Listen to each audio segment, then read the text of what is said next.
Welcome back, animal lovers, to Awakening with Your Animal Family on Awake TV. I'm your host, Dr. Alan Schoen, and on this episode, we're going to be talking about healing trans-species trauma.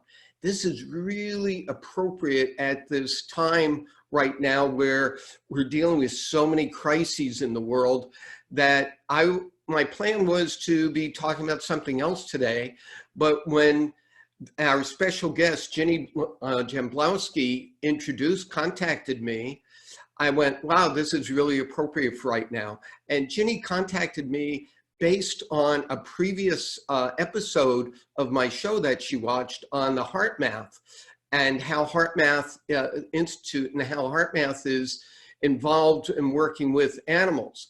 And Ginny contacted me and said, well, actually, I'm a Heart Math facilitator, and I work with both animals and people, and I've seen tremendous interactions between both of them. And I said, wow, that's really appropriate. And then Ginny started sharing more of her journey with me and how not only is she a Heart Math facilitator, she also does her own unique form of animal communication. And we're going to be talking about animal communication in another episode and what that means, because really we're all animal communicators at some level. Different blocks and imprints prevent us from connecting at deeper levels. But Ginny's going to be talking about her approach with that and how she evolved into that from dealing with chronic disease and then having a near-death experience and then coming back from that and being able to communicate with animals at a very unique way. And then from that, developing different approaches that she'll share with us about healing trauma and post-traumatic stress disorder in animals and in people, and how to heal both of them together.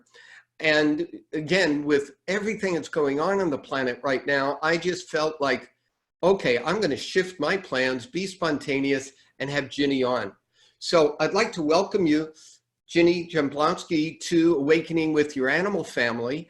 And if you wouldn't mind sharing a little bit about your background. I just gave some basic titles, but your journey is so profound. And I realized when getting to know you that, gosh, Ginny is the real deal, and that she can share so much to help all my viewers and everything that, like I said, I changed the schedule and here we are. So Ginny, if you could share a little bit about your journey, because it could take the whole show just to hear about that, and how that led you to where you are now in helping animals and people heal from trauma. Well, thank you, Dr. Schoen. I am very honored that you have asked me to share my story and my work with animals. I'm very excited to tell you how I got here. And it is very much a chicken or the egg conversation. And jumping to the end of the conversation, there are a lot of people who want to give us solutions, quick solutions, whether it be a breathing technique or a specific alternative healing modality, etc. And often people who are traumatized do not have great success with these modalities or protocols. And that's the point I would really like to make today in sharing my story, circuitous as it was. At the turn of the millennium, I was a diplomatic protection agent. I worked for an international security firm. We primarily, in the department that I worked in, we primarily protected members of foreign royal families when they were on unofficial state visits. So I had a very stressful job. Prior to that, I was very healthy. About 3 or 4 years into, just before 9/11, I became very ill. And I became very tired. I was fatigued. I couldn't exercise every morning. I wasn't running. I wasn't lifting weights. My scores in shooting were going down. And that was a big deal for me because I was a competition shooter. And that was actually a big part of my identity, was being able to keep up with the big guys. And so, of course, I went to the doctor in Beverly Hills, best doctors at Cedar-Sinai Medical Center. And for 7 years, I tried to get them to find out what was wrong with me and heal me and send me back to work. And that also is a very long story, which we don't have time for today.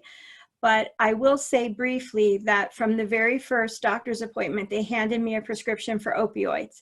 They wanted me to take opioids, which I denied for 7 or 8 years. I kept trying to get to the root of what was wrong with me. And it probably is important to also share that I, at that time, knew nothing about alternative healing, alternative medicine, energy medicine of any kind. I had majored in economics, and my husband had 2 degrees in science. And we very much believed that allopathic medical doctors had all the answers. And we were very busy working, didn't have a lot of time to research and wonder about, you know, questions such as spirit or how the world worked and that type of thing. So when I became sick, I listened to the doctors. I did take other medications, non-narcotic, non-opioid medications, but those medications were also very difficult on my system. Gabapentin, for example. There were several others, including methotrexate, which is a low-dose oral chemotherapy, which only served to decline my overall well-being and my health, and frankly, my will to live. So around 2009, I agreed with the doctors and listened to them when they told me they were done trying to diagnose me, and they wanted to hand me a fentanyl lollipop and tell me that that was my only hope.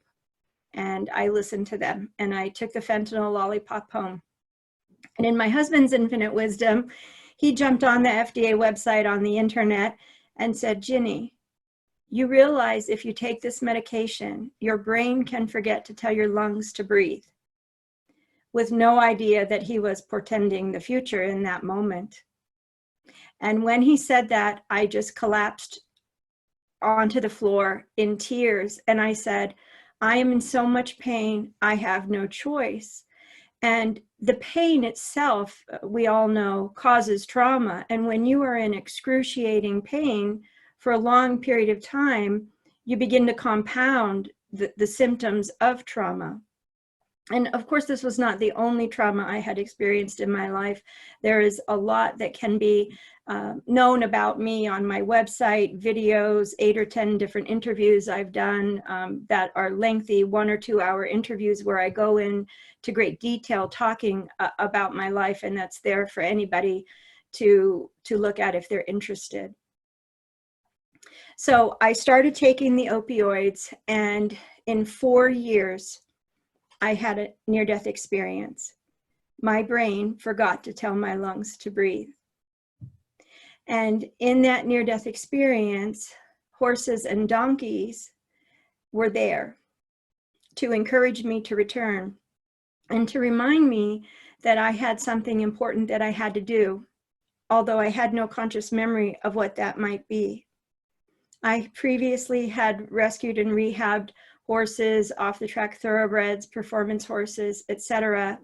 And prior to my near death and while I was on opioids, my health declined to the point where it was no longer safe for me to train or ride my animals. And there was a point where I had to place my animals. One went to another adoptive home and one went to a sanctuary near my house. I went to visit him that night, and I went to visit him every day as long as I could. For about a year until my health declined to the point, it was maybe 14 or 15 months after I placed him in a sanctuary when I experienced the near death. And so I did go to the sanctuary and I volunteered, and I would muck stalls for an hour, or I would brush 3 or 4 horses in an organic herd of 40 horses and an organic herd of 70 donkeys. And so I was surrounded by animals that last 14, 15 months prior to my near death. And there was a lot going on that I was consciously unaware of energetically, but I had never heard of animal communication. I didn't know what it was. A lot of what was happening to me at the time, I just chalked up to medication or hallucination. So after my near-death experience, when the animals encouraged me to return, that's when I first said to my husband, I no longer have faith in traditional allopathic medicine, but I want to live. What can I do?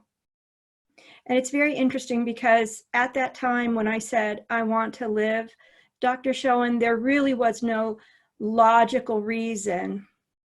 I almost had no right to think that I could heal and be of use, be a productive citizen of the United States of America, be a functioning person with a purpose and something to offer. I had been bedridden, mostly bedridden, for 9 years. I would only get out of bed to go to the chiropractor or the doctor to refill my medication. So to say to my husband, I want to live because I think I have something important to do, although it made no sense, my husband immediately took me up on the offer. And he said, I want you to live too, and it doesn't matter what it takes. And he really put his money where his mouth was in that statement, because I spent the better part of his life savings in the past near 8 years now on a healing and spiritual journey that brought me where I am today. Wow. Thanks so much, Ginny. I just, this is the second time I'm hearing your story, and it just touches me in my heart so much. So with that, where are you on your journey now? Because we could spend so much time hearing about all those different steps and would love to. But like you said, they're on your website, and due to time and our goal of what we want to share with everyone here, where are you now? You've taken through all this journey, heart math facilitation, you've taken many numerous trainings and animal communication and all of these different ones. So where are you now in your connection with animals and helping them heal and helping yourself heal and helping other humans heal? Well, if I may, I'm at a place where I never thought I would be. I wanted to live. I wanted to heal. I never thought I would become and I do this with respect, air quotes, healer. That was never a conscious choice or a desire or a goal. What happened was I set out on a healing journey to experience anything alternative so that I could live. And I was willing to try everything. And on that journey, what spiritual people might call, I experienced an awakening. I experienced a remembering that all humans have access to. And what I think at the heart of it was truly being able to access my heart, access the heart, which I have come to believe is truly the gateway to all healing. And I'm so very grateful that heart math in the last 30 years, it is now doing what it's doing with, the Doc Childre and his wife and Roland and all of the beautiful, amazing people and the 8,000 heart math practitioners. Because what they are doing is highlighting the nexus between science and spirituality. And in fact, I think in the Journal of Psychology back in 2014, they had an article that I read recently that I just stumbled across, and it literally said, one cannot exist without the other. And this is something that the Taoists and the Buddhists and the Hindus and the indigenous peoples have known for thousands and thousands of years. And we now, thanks to the beautiful work of Dr. Andrew Weil and integrative medicine and functional medicine practitioners and chiropractors who practice applied kinesiology, and the list goes on. And that includes pioneers such as yourself, who for the last 40 years have pushed the envelope. I mean, you yourself, I almost said could write a book. You've written just a few on your experiences and the ways in which you demonstrated to people that the norms, the agreed upon science was just lacking. And that's, I think, a respectful way of saying it, that it's not complete. And what happened on my journey was I was experiencing many different healing modalities. And for the first year and a half, I had invested easily about $60,000. And remember, back to the beginning of the conversation when I said I was very traumatized, none of the healing that I had attempted was working in the first year and a half. And what I was doing was going and laying on the table and paying somebody $500 or more and just saying, okay, heal me, I'm ready to heal. Believe me, I want to heal. You can't tell me I'm preventing myself from healing. I want to heal, here I am, sign me up. I didn't know about our nervous system being impacted by an incoherent heart rate. I had never heard any of that before. And so what I did then was I began to question the healing. And I said, well, let me study all these different healing techniques and let me study the ancient religious philosophies behind these healing techniques. And why is it not working when surely you can go on the internet and see article after article about how healing, even something as basic as Reiki, helps people all the time. What makes them different from me? Why is healing working for some people and not others?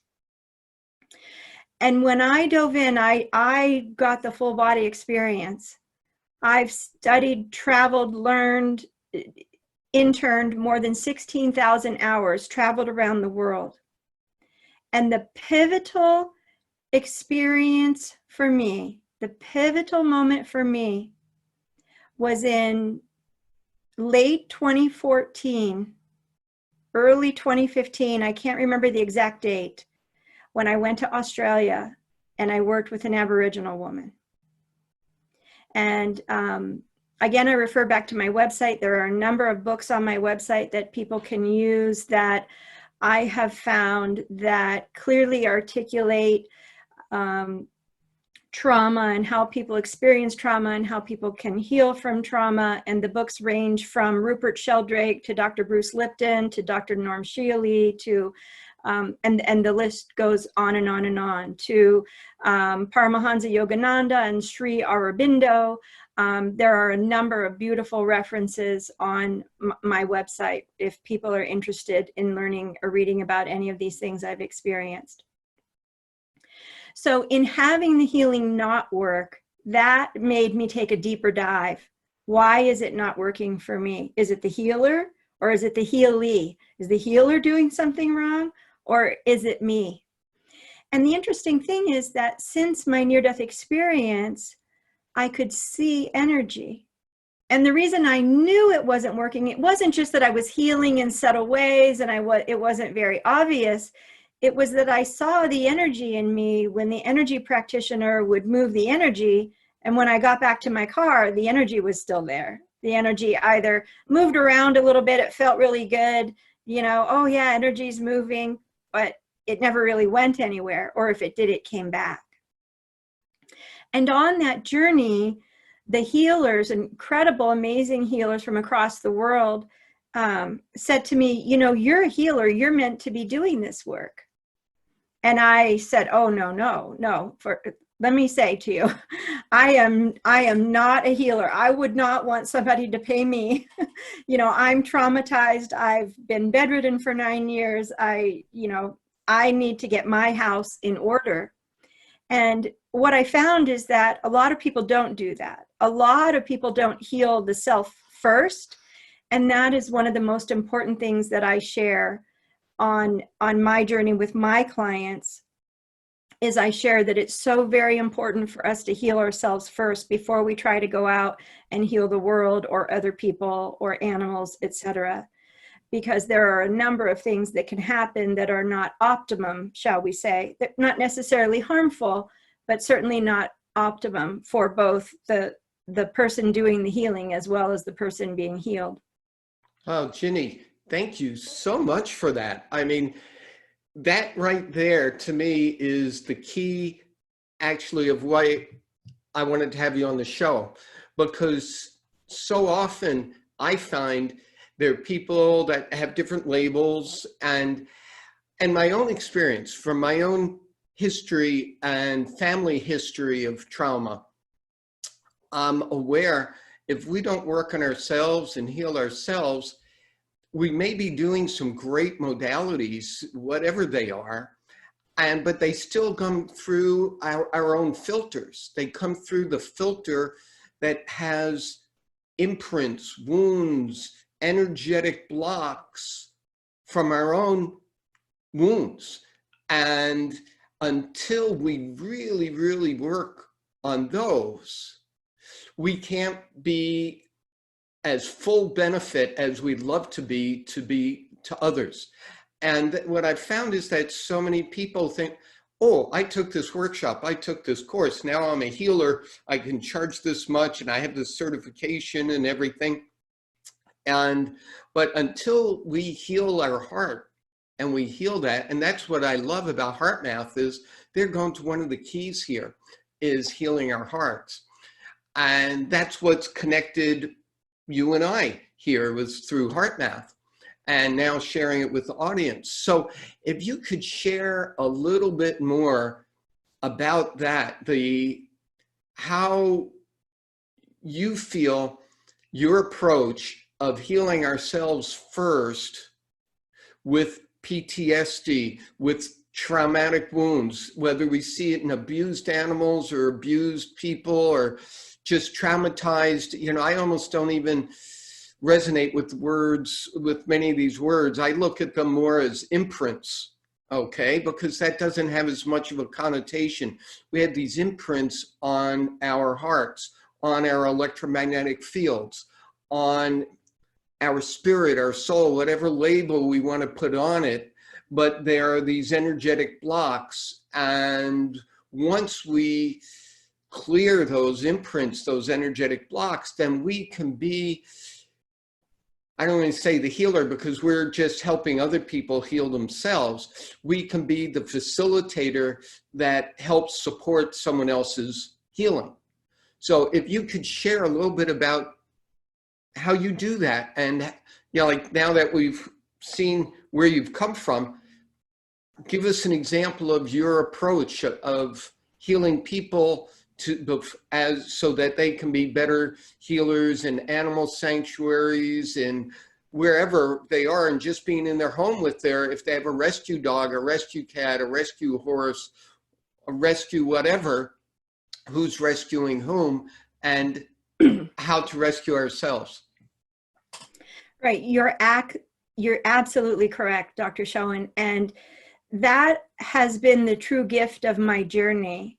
Is from my perspective, I was stumbling, I was fumbling in the dark, I was going off into ditches and going down rabbit holes, when in fact it was all the most incredible education one can imagine, because I was able to identify all of the stumbling blocks, or most, that someone might hit on their healing journey, and all of the reasons why healing might not happen, at least for me or someone like me who's experienced trauma, abuse, and other words I prefer not to share on this interview. And so what has happened, I can't really share a protocol per se, because as I learned all the protocols, I began to realize the reason I learned the protocols is so that I would have a language to be able to communicate with people such as yourself.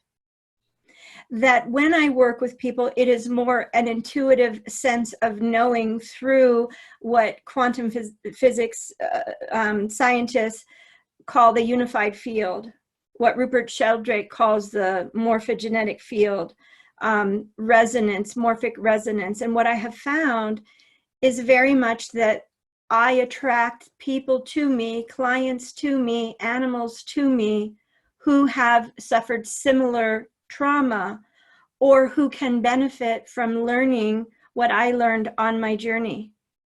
And in fact, when I shifted my focus to working with traumatized horses in 2017, since that day, I've been face to face with 250 traumatized horses, including this morning. I had a very profound client this morning with a horse who was having training issues. And what I found that specifically speaks to the science brought forward through heart math is that previous wounds and previous misunderstanding or unforgiveness, grief, anger, frustration was causing two things to happen for this particular horse. He was not taking full breaths on the right side of his body in his right lung, and his heart beat was very irregular. And when I speak about an animal's heart or a human's heart, I speak about our brilliant light, our almost, some would call it divine light. That is the true creative energy that has the capacity to heal, that has the capacity to regulate our entire inherent immune system, our body's natural ability to heal itself, which becomes impeded or impinged upon when we have trapped energies or trapped emotions. And that is exactly what people who are traumatized are experiencing. And whether it be the Hindu perspective of pranic medicine and the chakras, or whether it be the Taoist perspective of traditional Chinese medicine of the meridian systems, or whether it be the biomedical allopathic model of the human as a biophysiological organism and the nervous system, we can have a very clear, very intelligent conversation about what energies are impacting those processes. And for the purpose of this show, it might be best to talk about the involuntary nervous system. It might be best to talk about the sympathetic fight or flight response and how that process is heightened, or as Dr. Weil calls it, the tone is elevated in that particular system. And how can we impact that? Now, with people who have experienced chronic trauma, or what is referred to as compound PTSD. Of course, I'm not a doctor, but my experience is there's no amount of breath work that one can do that is going to be some sort of quick fix in just a few days. Just breathe and you'll be fine. Because as we know, it is multi-layered. It is almost like having a little Velcro ball in us and piling and piling and piling on experiences and wounds and trapped energies. You know, certainly we can talk about chakras being blocked, or meridians not flowing properly, acupuncture points. You know a lot about acupuncture, and I'm certain a lot about Chinese medicine, etc. So what I have found is that if we use these protocols or processes long term as maintenance from birth, we will most probably, unless we experience some sort of severe acute trauma, injury, accident, disaster, we will most likely have a carefree, stress-free, healthy, biodynamic experience.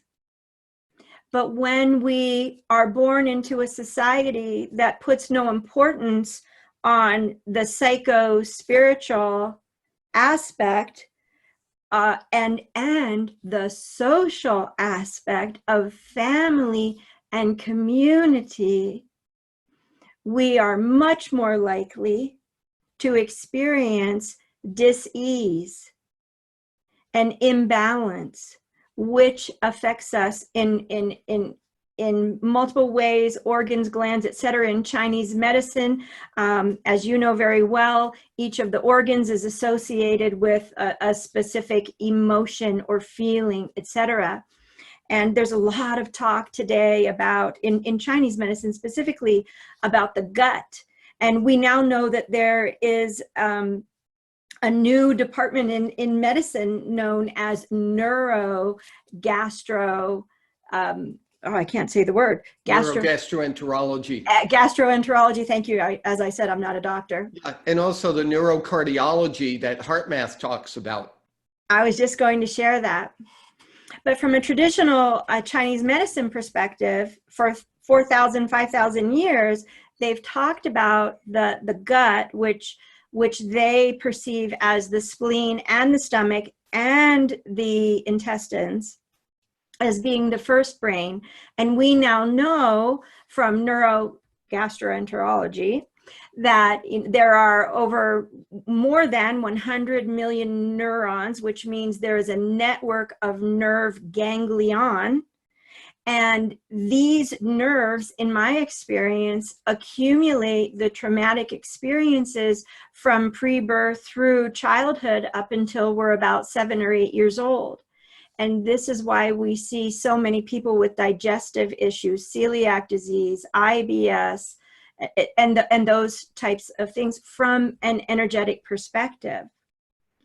Now, to work with someone who is traumatized, I don't use protocols. I don't rely on the Hindu perspective, the Taoist perspective, nor do I rely on any medical model or any predictive behavior model, because I don't clutter my mind with the human story, the human projection. You know, this is someone's fault. This happened to me. I'm a victim. This thing, I experienced this event or this trauma. What I have learned to do is quiet my mind and completely divorce myself from my left brain and everything I think I know, everything the ego perceives, it understands, and focus on the heart and the truth of the soul or spirit of the person or animal that I'm working with. And when you do that with a loving, open heart and you are healed, I don't know that any of us can totally be healed, but when you are clear enough to perceive the truth from their perspective, because many operate from certain either scientific, medical constraints or boxes, or even religious constraints or boxes, and you mentioned that earlier, which prevent some of us from seeing a bigger picture. When the animal or the person knows that they are safe in sharing their truth with you, they will show you what the imbalance is. When you are standing not in a place of judgment, when you are coming from a place of love, when you are able to help that being remember that they can heal themselves, that we all have this inherent ability within us, and just to identify what is preventing the body's own immune system from regulating the chemical processes in the brain, which affect the many systems of the body, etc. So I feel like I answered your question, but probably we could continue to talk for a very long time about that. Yeah, I mean, yeah, there's so many layers to this, and thank you for bringing up all the different layers, because I think that's one of the examples of, you know, like I used to see, you know, like I would be treating a dog, a cat, a horse, and be doing acupuncture and nutrition and herbs and all the other approaches I did. And what I started seeing was they were all helping the animal. But that when the animal was in the energetic field, what I ended up in my last book, I call the Transpecies field theory, is we create this transpecies energetic field that if they're in the field of their human family and there's a lot of trauma, arguments, dissonance in that, that definitely impacts on them. And our animals, a dog just wants to help you, and it's wagging its tail when it sees a lot of dissonance, it gets upset, and it feels like it's one of its jobs is to try to help heal that and bring peace. And same with the cat, but they're very, very sensitive, and the horses are all very, very sensitive to the emotions and the energetic emotions of their humans.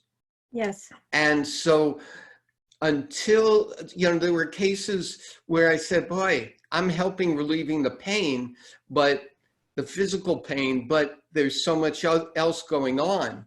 And that took me on my own journey. And I also started seeing how my old imprints and familial patterns and this, from, sometime I may talk about them in more detail in another show, but how they were impacting on me. And yet those old imprints are what forced or nudged me to keep on searching for different healing modalities. Just like yourself, you go through and say, oh, maybe it's this approach, maybe it's this approach, until you really realize, wow, if I don't heal inside and heal my heart and feel that, then all these other ones, some of them are more beneficial than others, but they're still like putting a Band-Aid on the Titanic, so to speak. And that brings up, that's one of the things where I took, after retiring from active veterinary practice, I took time to go on a deep dive in meditation and contemplative practices to say, okay, if I'm still here, because I too, I'll share it some other time, had some near-death experiences and near-death-like experiences, and chose to come back to be a benefit to all beings with no attachment to how that shows up. And by not having an attachment, it allows for the freedom to just be truly in the moment and saying, oh, okay, this is another key, another perspective to help that part of my own pain body heal, of my own energetic restrictions and imprints, to keep on releasing them so I can be all that I am to be here while in physical form to be of benefit. So one question I have for you now on this, because we're definitely on the same wavelength and the same resonance, is there's quite a bit of ripples in the force in the collective consciousness these days, with all the crises that are showing up right now at so many different levels. So there's our own inner healing and our own healing journey, but then there's also the impact of the collective consciousness. And do you have some suggestions or insights on that, how some of your approaches, which I love, you say there's no approach, I just am in the moment with each person or each animal and see what shows up, which to me is the best approach, is not having an attachment, to a particular approach. So do you have any thoughts on how people can help kind of navigate through this journey of all the traumas of the collective consciousness right now? Well, that's a very exciting question. And I have maybe 6 or 7 suggestions that I might share for someone, and just random suggestions. The most important thing, I think, a lot of times you hear a new age perspective, and I'm sorry if that sounds derogatory, but you hear sometimes it is said, oh, you don't have to do anything, you don't have to heal yourself, stop trying to fix yourself, just be. Well, it's one thing to have that perspective, and if you're going to just be, it's important to at least be accountable for our own energy. And so the suggestions I might offer would be how we can manage our own energy. And there are a number of people out there talking about energy management. In no particular order, ancient Hindu yogic meditative breathing practices, which are 4,000 or 5,000 years old, at least to our knowledge and recorded history. Breath work is also something that Dr. Weil recommends. There's a gentleman by the name of Max Storm who shares a lot about, I think he's even done a TED talk on breath work, written some books, teaches some classes. There's even some very esoteric, a little more aggressive holotropic breath work. But this comes back to heart math, heart-centered, heart-focused breathing. We can breathe in for 4 seconds, hold it for about 5 seconds, and exhale just a little bit longer than we breathed in. And doing that a couple of times a day can help calm our own nervous system, help regulate that sympathetic nervous system. And as heart math has proven, it impacts the IgG markers, the immunoglobulin markers.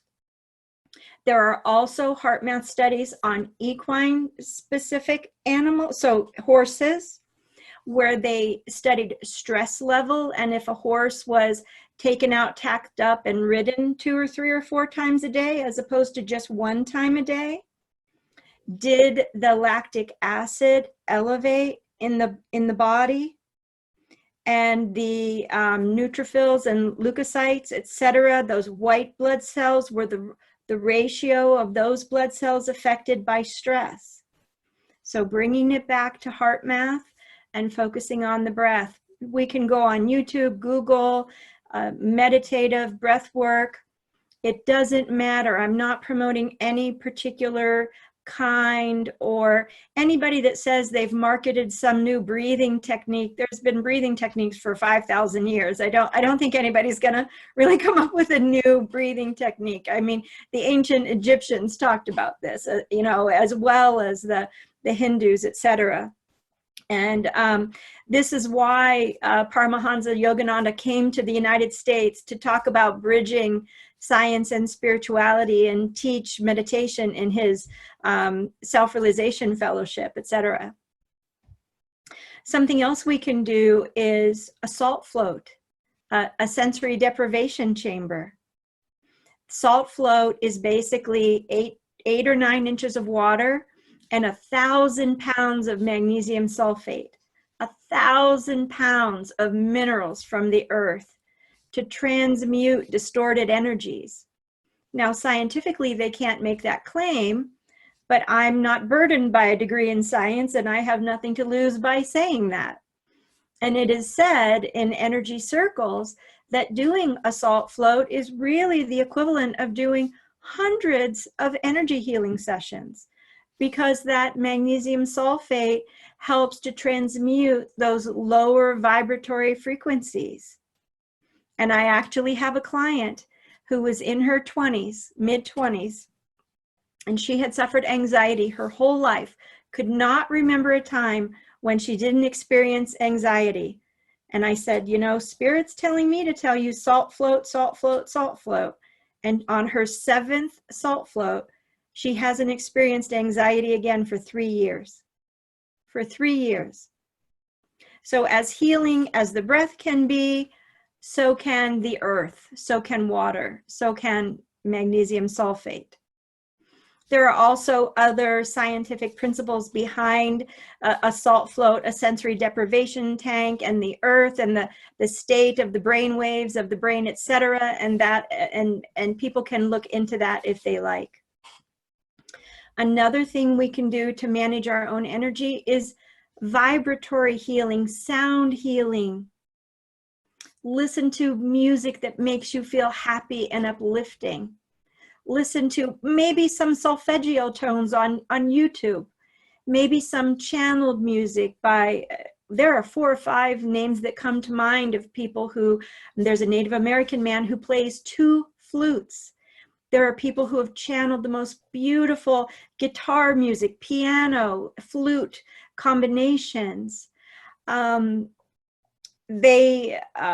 they identify each of the tracks with certain frequencies, which scientifically can be tied to each one of the chakras, etc. And there's a lot of science behind that as well. And we don't have time to go into that, but that's something someone might look into, especially if you enjoy music. And if you enjoy music, sing. And if you enjoy singing, dance, move, walk on a treadmill or walk outside, take a forest bath, as the Japanese say, commune with nature. Lifestyle choices are a big part of integrative medicine. What are we eating? What are we drinking? I love all that you're sharing like this. Is actually, it's a lot that along my healing journey I've done. Gosh, 35 years ago, I had experiences in sensory deprivation tanks and it was the quietest my nervous system and mind had ever been. I had no, I'd heard about it, read about it, and this is when we were all just kind of pioneering these different approaches to holistic medicine. And I don't claim that we've ever developed a sensory deprivation tank for dogs, but I'm not sure they need that, or horses. But having my own experience in it, how much that just quieted my whole system.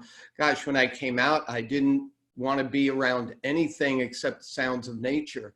And sound medicine is something we're going to be talking about in future episodes with different specialists in that. And that's something I practice regularly, and one thing, I mean, people may not be flying as much right now with all the shifts and changes, but whenever I was teaching all over the world, I would take the time in the plane and I would put on my noise canceling headphones and put on sound medicine, sound frequencies that stimulated the theta waves or different waves to calm myself. And my flight would be a whole deep meditation, so that when I came out and I had to begin teaching, or when I was on book tour for Kindred Spirits or Love Miracles, and they have you going like this all the time,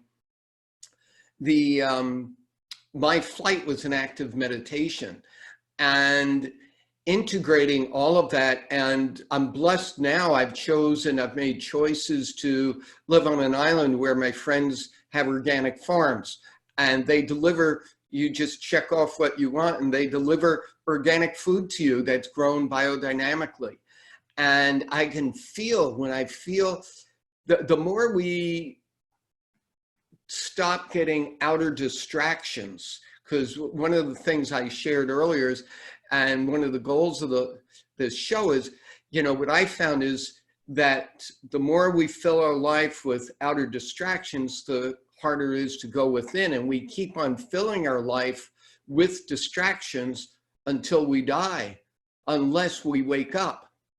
And once you start waking up, you realize, oh, without distractions, I'm actually so much more sensitive to the vibrational frequency of the foods I'm eating, of walking on the earth, of the birds that are singing, of the sound. And all I really want to do these days is just be in nature and be quiet. And then with different experiences that I've had, especially recently, and this year, having another near-death experience, and then said, okay, I guess I'm coming back and I still have more to offer. And then Awake TV showed up.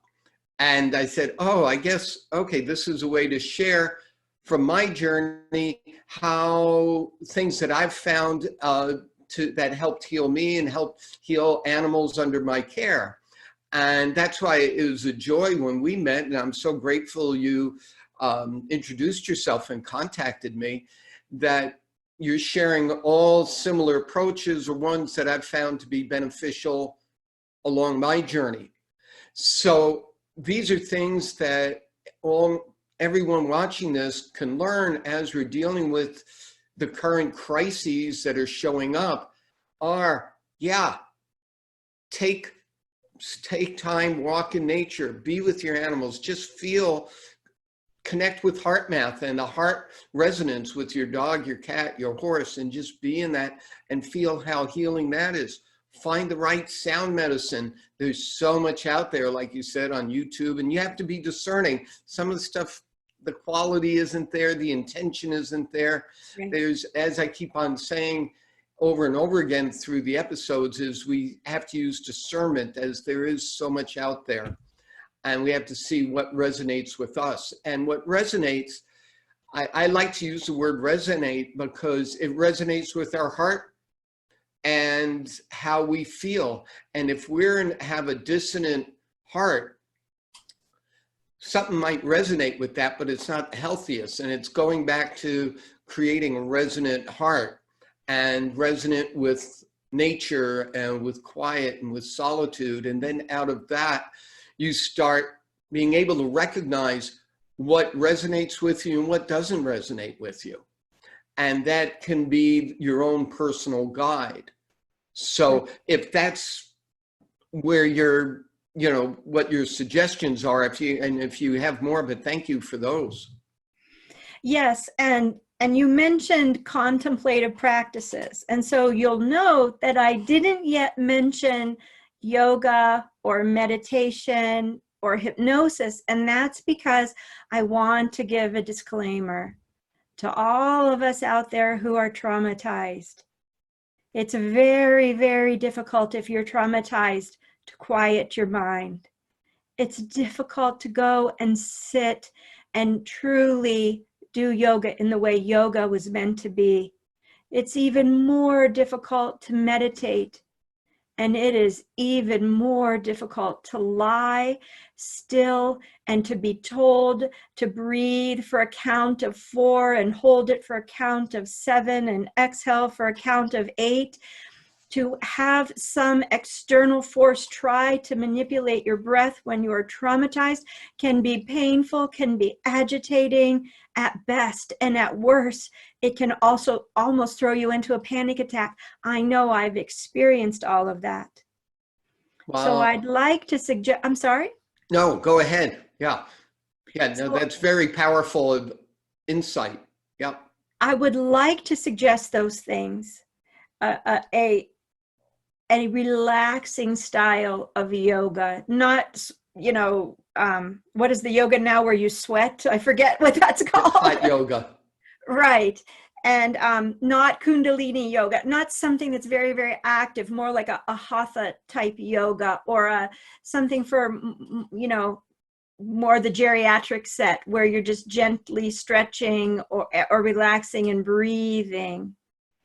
Meditative practices that don't try to walk you through this, tiptoe through the tulips, basically, in this lengthy 40-minute meditative journey, visualization, when you cannot sit still.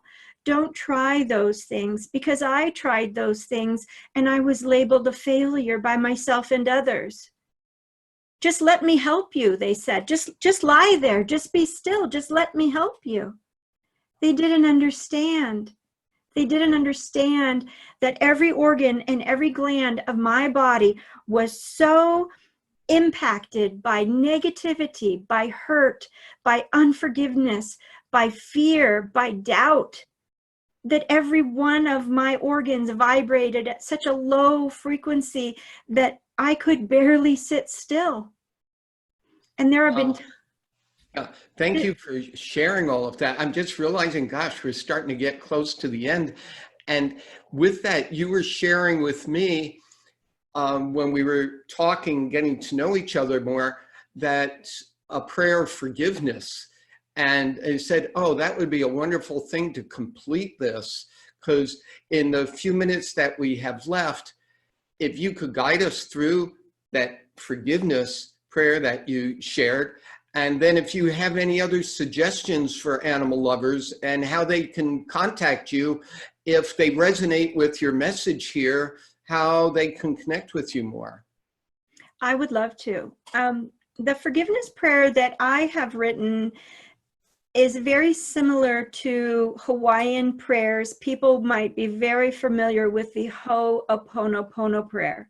And the Ho'oponopono prayer is, I'm sorry, please forgive me, thank you, I love you. Some people say it in a bit different order.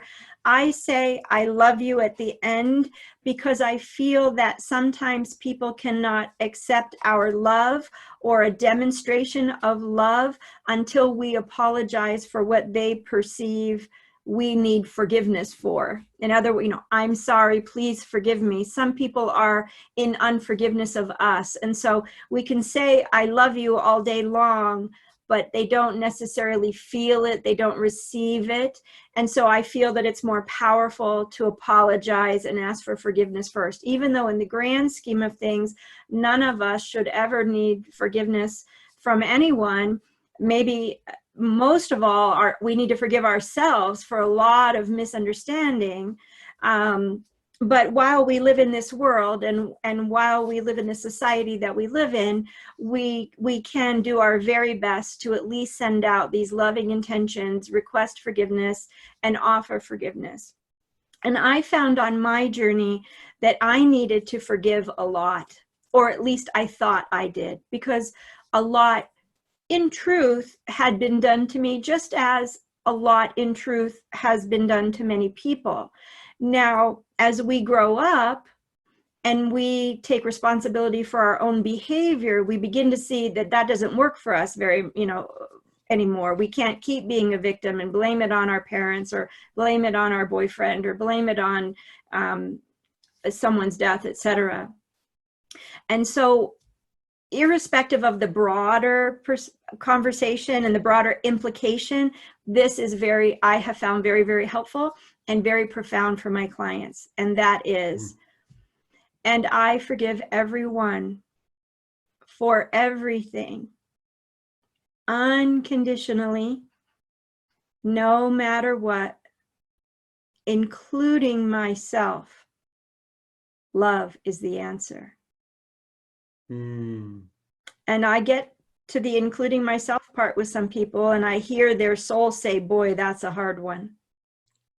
For so many, and actually I resonate with that, because one of the things that I'll share in another episode, in one of my near-death experiences as I was trekking in the Himalayas up to Mount Everest, and one of my teachers, I only met him for 5 minutes, I don't know who he was, and we just showed up and he said, why don't you try to say, may I be a benefit and blessing to all beings? And then I started adding, as well as myself. And I had such a hard time with that. So thank you. I mean, for sharing that and for sharing, Ho'oponopono is so powerful. And I'd recommend, if any of my viewers are not familiar with that, to look that up. And the book on that, it's very profound, and it starts first with forgiving ourselves. So I can't thank you. And thank you so much for all your wisdom and all your insights from a journey of experience. Like, one of the things that I also share is experience turns knowledge into wisdom. You can read things endlessly, but when we have that firsthand experience, that's when hopefully we get a little wiser, So if people would like to connect with you, how do they connect with you? My website is heartofthehorse.us, heartofthehorse.us. And I'm so sorry that we didn't get an opportunity to talk about animals and how animals are taking on our emotions and illnesses, etc. And as you mentioned earlier, maybe at some point in the future, there might be an opportunity for another show to talk about that, because I have several case studies I would like to share with you in that regard. But I would like to share with pet owners out there that although there are environmental factors, although there are factors such as genetic ancestry and the foods that animals are eating, a lot of the illness that animals are having today is because they're taking on our energy. And you alluded to that earlier. And I have a number of case studies and a number of client experiences that I would very much like to share with you and others. And when people ask, You asked what would my best advice be for people? How can they help their animals? And the best advice is help yourself, heal your heart, do this work, go on a journey. No matter how difficult the journey might seem, no matter how insurmountable. I got a beautiful email from a client today, and she kept telling me, you know, I just don't know where to start. I just don't know where to start. And I said, when you're standing at the bottom of the mountain, you cannot look at the top of the mountain and lament or regret that you are not there yet. You have to look down at your feet and put one foot in front of the other and focus on the path that you're on. Where are you on your journey? And that is your success, because you are further down the path than you were yesterday. So Thank you so much for that. I would love, we'll definitely have another show where you're sharing more about the animal trauma and how that's healed by healing the person. We're out of time for now, so I just want to thank you all. Thank you so much, Ginny, and thank you, the audience. And we look forward to another enlightening, awakening episode next week. Until then, thank you all for being here, and may love, happiness, forgiveness, and all of it be with you. Thanks again. Bye for now.